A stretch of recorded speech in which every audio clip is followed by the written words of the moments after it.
Olá, irmãos, graça e paz em nome de Jesus. Na sequência dos nossos estudos nos evangelhos, hoje veremos, num primeiro momento, o ensino de Jesus sobre o jejum. Lucas 5, 33 ao 39, Marcos 2, 18 a 22 e Mateus 9, 14 até o 17. Alguns homens foram questionar Jesus sobre o jejum.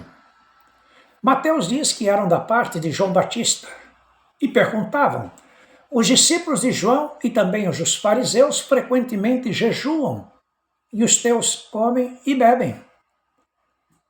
O jejum era uma das práticas devocionais regularmente praticadas pelos judeus, como uma obrigação, sem que tivessem um motivo mais forte para isto. Talvez para receberem méritos de Deus. Prática essa, com tal sentido, era completamente equivocada e estranha aos ensinos do Antigo Testamento, que mostravam que o jejum cabia sim em tempos de calamidades e de grandes sofrimentos, como também era reservado para implorar a Deus por socorro e graça. Era um tempo de quebrantamento, um tempo de humilhação, de busca da vontade de Deus e de consagração. A resposta de Jesus foi nesse sentido.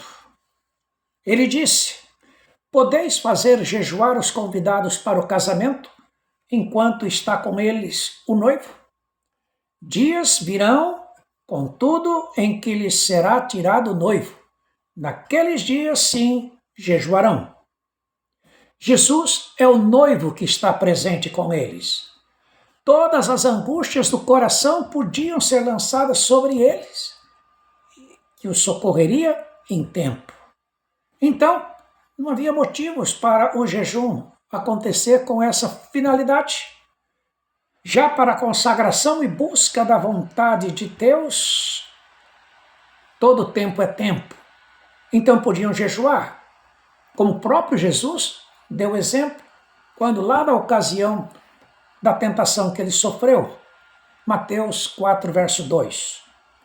Agora, depois da sua partida para os céus, após sua paixão e ressurreição, aí sim deveriam jejuar com mais frequência, porque o Senhor não estaria mais fisicamente com eles. Duas parábolas Jesus contou para ilustrar o ensino do jejum. Primeira delas, quando disse: ninguém tira um pedaço de veste nova e põe em veste velha, pois rasgará a nova e o remendo da nova não se ajustará à velha. A segunda ilustração: ninguém põe vinho novo em odres velhos, pois o vinho novo romperá os odres, entornar-se-á o vinho e os odres se estragarão. Pelo contrário, vinho novo deve ser posto em odres novos, e ambos se conservam. E ninguém, tendo bebido o vinho velho, prefere o novo, porque diz: o velho é excelente. A veste velha e o odre velho era o ensino cerimonial da lei, como prática devocional regular para todo judeu. A veste nova e o vinho novo eram o ensino de Jesus. Jejum só para buscar a presença de Deus em tempo de aflição. Vindo conhecer a vontade de Deus e se consagrando a vida para essa vontade. Quão difícil é o religioso acostumado com práticas regulares entender o sentido das coisas e praticá-las com discernimento espiritual. Na sequência do nosso estudo, temos o ensino sobre o sábado.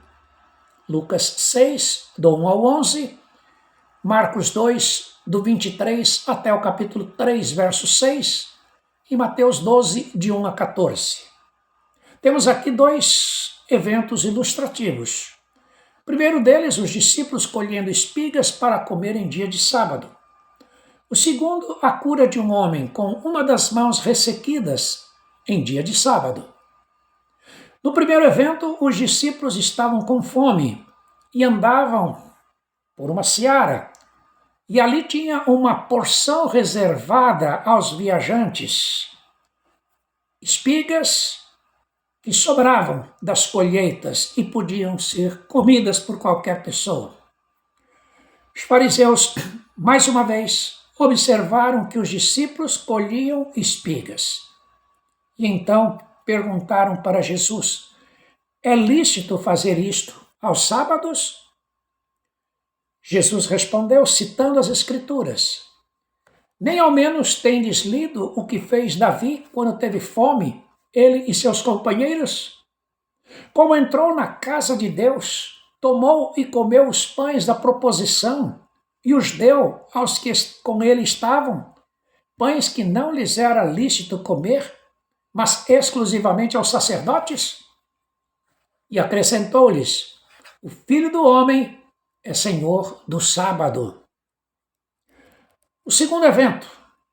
Jesus entrou em dia de sábado numa sinagoga e ensinava, como era seu costume. Ora, achava-se ali um homem cuja mão direita estava ressequida. Os escribas e fariseus ficaram só observando, procurando ver se ele faria uma cura no sábado, a fim de o acusar. Mas ele, conhecendo-lhes os pensamentos, disse ao homem: levanta-te e vem para o meio. E ele, levantando-se, foi para o meio e permaneceu em pé. Então disse Jesus a eles: que vos parece? É lícito no sábado fazer o bem ou o mal? Salvar a vida ou deixá-la perecer? E fitando todos ao redor, disse ao homem: estende a mão. E ele assim o fez. E a mão lhe foi restaurada. Mas eles se encheram de furor e discutiam entre si quanto ao que fariam a Jesus. É lícito fazer o bem ou fazer o mal no dia de sábado? Tem dia certo para fazer o bem? Ou dia em que não se deve fazer o bem? A necessidade escolhe o dia para chegar? Os preceitos da lei são mais importantes do que o exercício da misericórdia? O exemplo de Davi não foi um exemplo de profanação daquilo que era reservado exclusivamente aos sacerdotes. Foi um ato de compaixão para aqueles que estavam com fome e não tinham outro alimento disponível. Os discípulos estavam com fome e ali, pertinho deles, havia espigas. Por que não colhê-las e comê-las? O mandamento de não trabalhar em dia de sábado tinha em vista o descanso da atividade servil. O comer, naquela circunstância, não era uma atividade servil. Curar um doente não era uma atividade servil, mas sim um ato de misericórdia e de compaixão. Será que os doutores da lei ainda não haviam compreendido isto? Eram tão legalistas assim? Jesus curou um homem com uma doença, e isto engrandeceu o nome de Deus. Jesus restaurou a mão dele, e agora ele podia ser útil novamente para exercer suas atividades profissionais e ganhar o pão de cada dia. Aqueles homens da lei não se importaram com isto, só queriam criticar a Jesus e achar motivo para o condenar. A letra mata, mas é o Espírito que vivifica. Aprendamos esta lição e sejamos mais misericordiosos com as pessoas. Daquela hora em diante, aqueles fariseus e escribas passaram a buscar uma maneira de eliminar a Jesus. Começava então o tempo de oposição no ministério do nosso Mestre.